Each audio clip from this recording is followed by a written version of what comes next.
Bismillahirrahmanirrahim. Assalamualaikum warahmatullahi wabarakatuh. Halo, pada kesempatan kali ini pada mata kuliah pemrograman web, saya akan menjelaskan ini dan juga membuat sebuah soal. Nah, langsung aja dari sini sampai sini. Ini sudah saya buat nih di sini. Nah, ini hasilnya. Ini.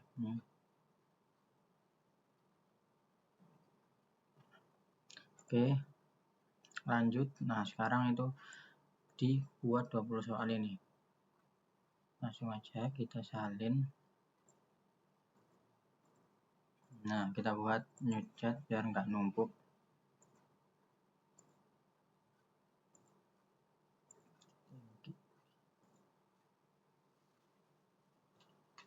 Di sini kita akan mencoba menjawab soal yang diberikan oleh AI sebisa mungkin. Masih di render dulu. Oke.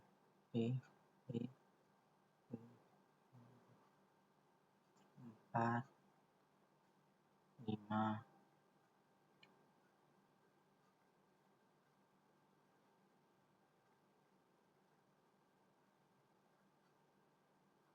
nah sudah, langsung kita salin aja di Word.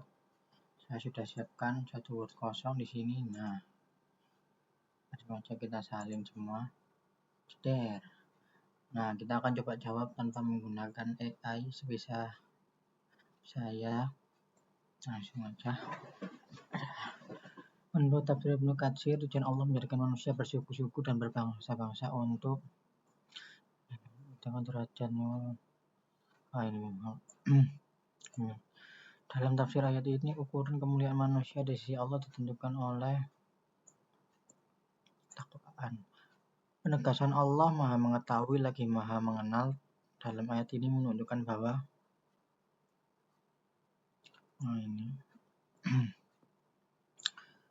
kata suku-suku dan bangsa-bangsa dalam tafsir ayat ini menegaskan bahwa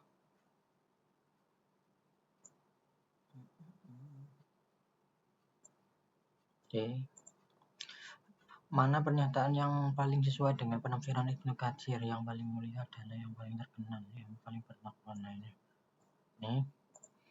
Dalam Ibnu Katsir, ayat ini terutama menolak sikap fanatisme. Hubungan antara penciptaan dari suku usul satu asal dan keberagaman suku bangsa menurut ayat ini adalah beragam dari satu suku tidak asal tidak berbeda. Ini. Menurut makna tafsirnya, agar kamu saling mengenal bukan berarti ini. Ayat ini paling kuat menanamkan nilai. Dalam konteks tafsir Ibnu Katsir, orang yang paling mulia bukan yang paling beriman, paling pertama, paling banyak bertanya. Yang paling mulia bukan yang bukan. Ayat ini mengajarkan bahwa perbedaan sosial seharusnya melahirkan ini. Menurut tafsir ayat ini, penilaian Allah terhadap manusia bersifat berdasarkan keturunan. Kalimat penutup ayat ini berfungsi untuk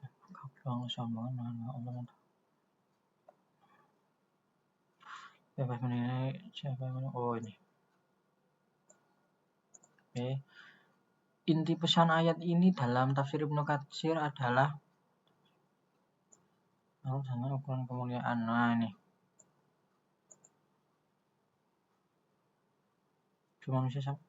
Inti pesan ayat ini dalam tafsir Ibnu Katsir adalah ini. Ayat ini mengoreksi kebiasaan manusia yang sering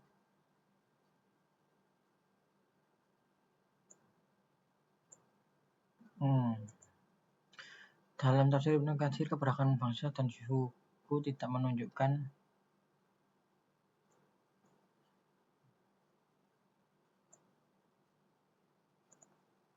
mana yang bukan pesan tersirat ayat ini. Tidak mana yang bukan. Jika seseorang menilai orang lain hanya dari marga atau suku, sikap ini bertentangan dengan tepat saraf itu secara kandung tata bahasa.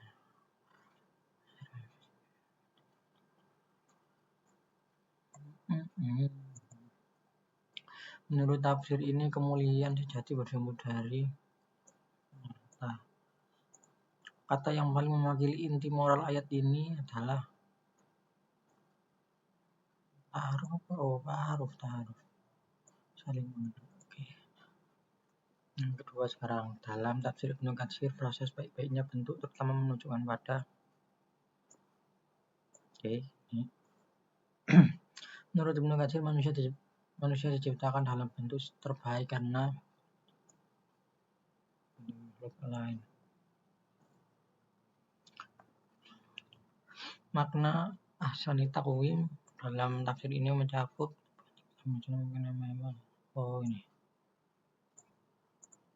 Ayat ini kemudian dilanjutkan dengan menjelaskan bahwa manusia bisa jatuh ke tempat yang lebih tinggi, keadaan terendah, keadaan nyata, keadaan termauji, dan terendah. Menurut Ibnu Katsir, yang membedakan manusia tetap mulia atau jatuh rendah adalah ini. Tafsir ayat ini menegaskan bahwa penciptaan manusia yang paling baik bukan berarti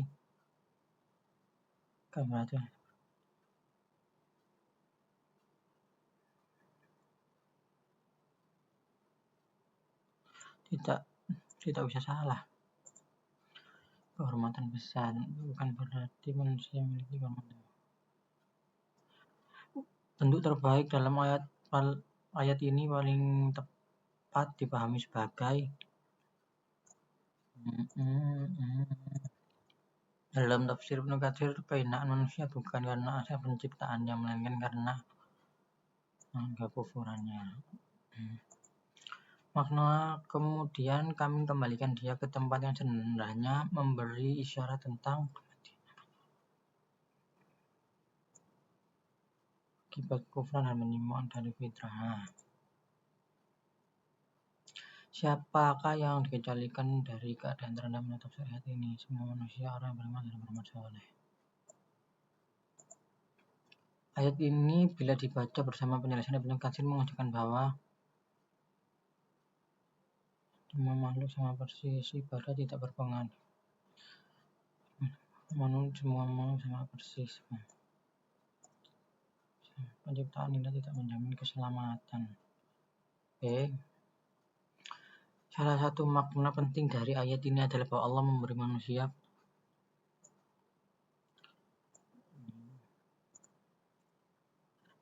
penyimpangan manusia dari ahsani taqwim. Menurut tafsir ini berhubungan dengan kehidupan dunia yang sementara.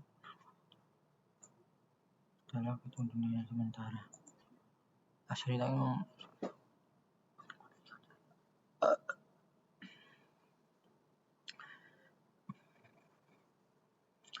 lanjut. Perbandingan antara keadaan tinggi dan rendah dalam ayat ini menekankan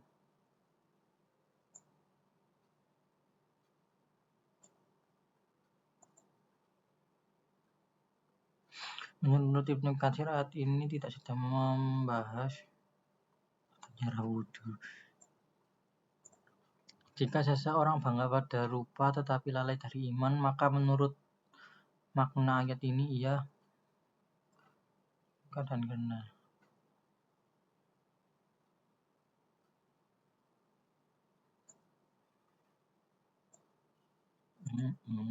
Ayat ini menunjukkan bahwa standar kemuliaan sejati bukanlah dalam tafsir Ibnu Katsir, sebaik-baiknya bentuk juga mengandung ide bahwa manusia tidak punya kelemahan, diberi kesempurnaan. Bentuk juga mengandung ide bahwa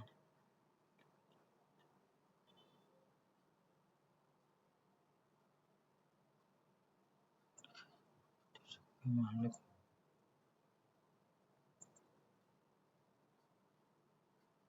tak punya kelemahan, juga mengandung ide sebaiknya bentuk diberi. Ini betul. Apakah makna terendah dalam ayat ini bersifat murni fisik?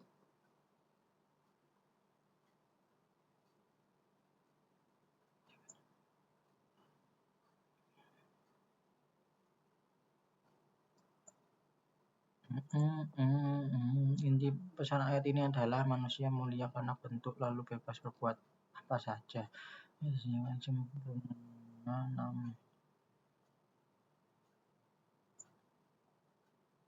Oke, ini lanjut. Yang ketiga, dalam tafsir Ibnu Katsir ayat ini menegaskan bahwa matahari dan bulan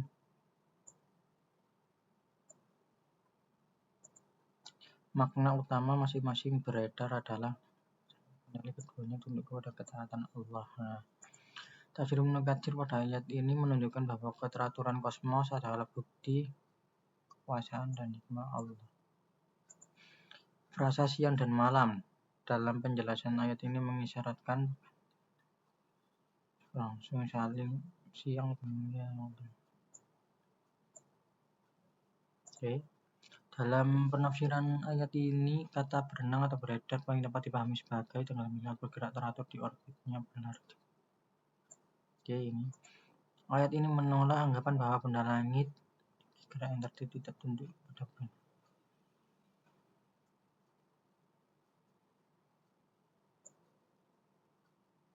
Ini sih.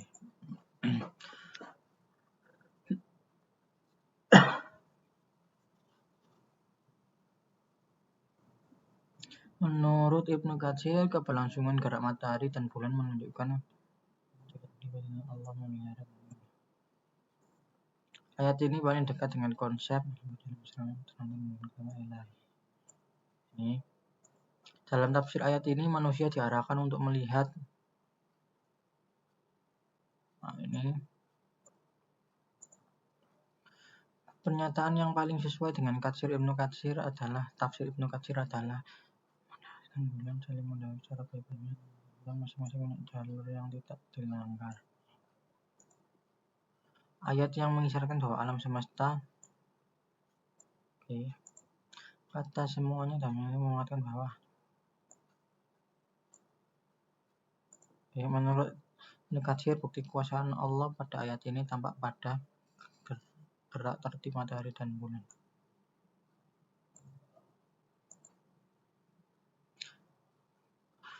Ayat ini tidak sedang membahas keterangan kosmik tunduk matahari dan bulan karena kumaris. Makna paling tepat dari beredar pada garis edarnya adalah bedanya bebas dari bulan.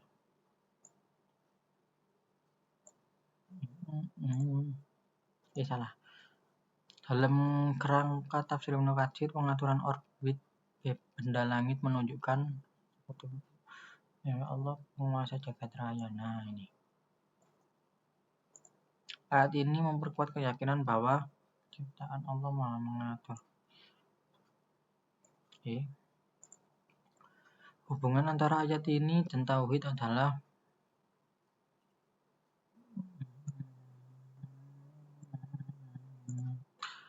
tafsir Ibnu Katsir atas ayat ini paling menonjolkan kekuasaan Allah. Kesimpulan utama ayat ini adalah ini. Lanjut yang keempat, dalam tafsir Ibnu Katsir, hikmah paling dekat maknanya dengan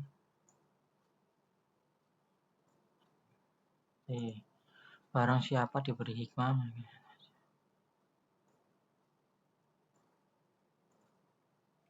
sesungguhnya telah diberi kebaikan yang banyak, menunjukkan bahwa hikmah adalah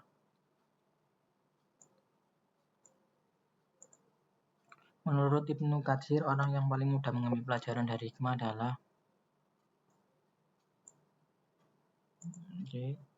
ayat ini menegaskan bahwa hikmah bukan sekedar ilmu agama dan menerapkannya. Momen logika hikmah. Ini harus sih. Dalam tafsir ayat ini, hikmah diberi kemampuan untuk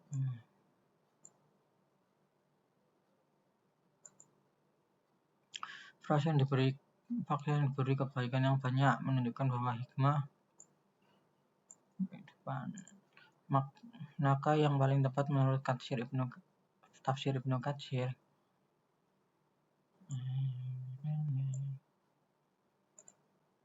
Ayat ini menolak anggapan bahwa ilmu selalu sama dengan hikmah karena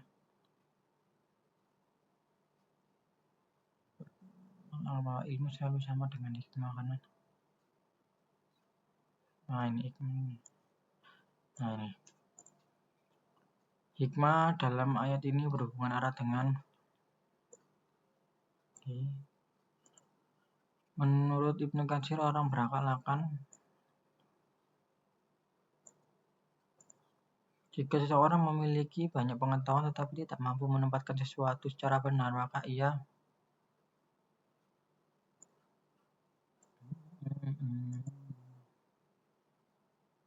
ayat ini menekankan bahwa sumber hikmah adalah kehendak Allah. Hikmah menurut tafsir ini paling sesuai dengan yang benar. Dalam penafsiran Ibnu Katsir, kebaikan yang banyak mencakup kuasaan atas akhirat. Dalam penafsiran Ibnu Katsir, kebaikan yang banyak mencakup kebaikan agama yang besar. Siapa yang paling mungkin tidak mengambil manfaat dari ayat ini? Orang yang suka merenung, orang yang mencari kebenaran, orang yang menolak nasihat. Yang paling tidak. Ayat ini mengajarkan bahwa hikmah adalah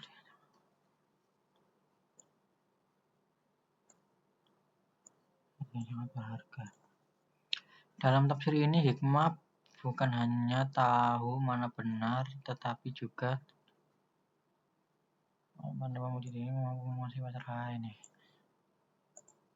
hubungan hikmah dan ulul albab adalah bahwa menangkap bagian dari hikmah ini.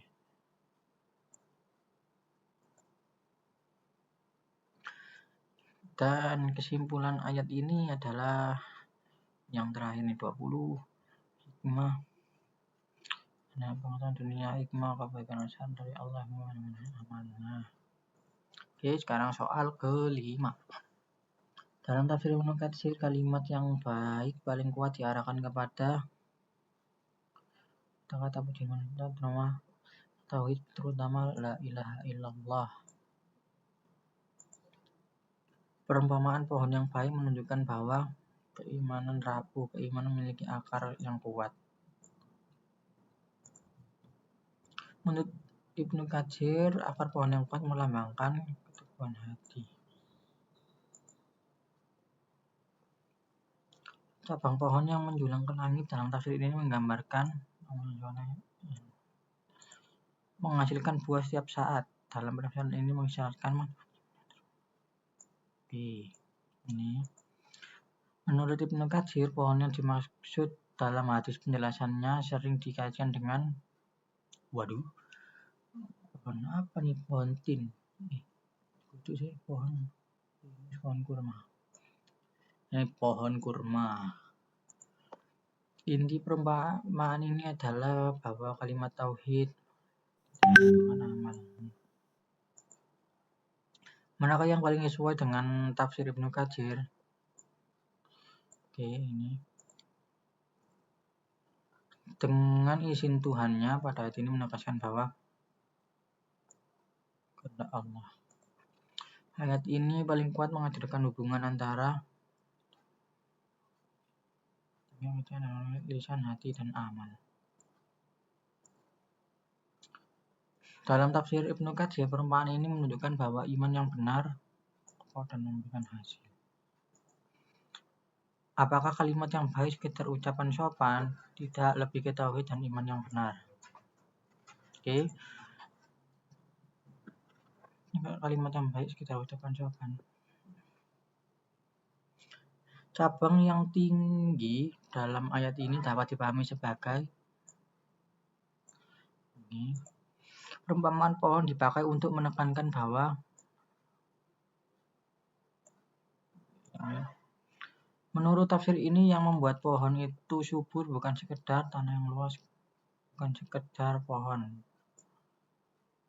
Yang membuat pohon itu subur bukan sekedar pohon itu sendiri. Ayat ini menolak anggapan bahwa iman hanya urusan berubah. Menolak. Makna setiap waktu dalam ayat ini menegaskan buah pohon selalu sama secara fisik, manfaat iman tidak musiman, waktu tidak ada pengaruhnya.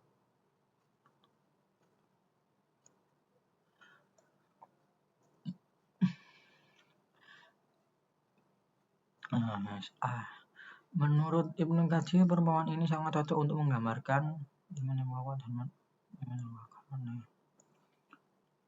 Jika iman tidak melahirkan amal soleh, maka ia tidak sesuai dengan gambaran pohon yang berakar.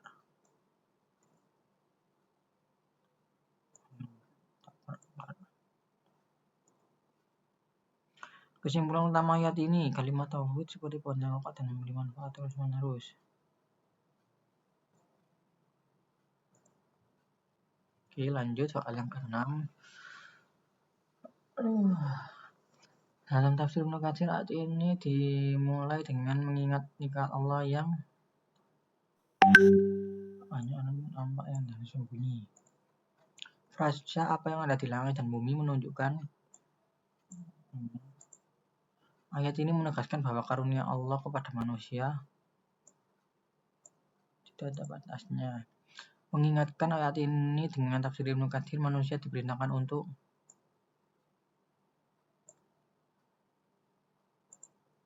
ayat ini menunjukkan bahwa alam semesta berada dalam penafsiran ini, nikmat Allah tidak hanya pada hal spiritual, materi, hal lahir dan batin, hal yang tampak saja.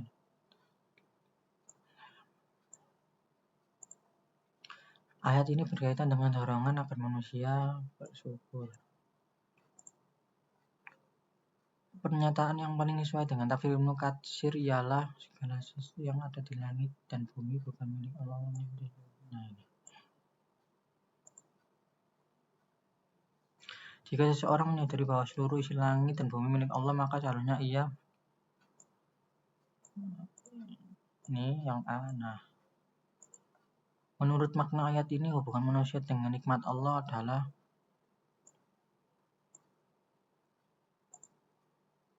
ayat ini mengatakan bahwa manusia tidak boleh.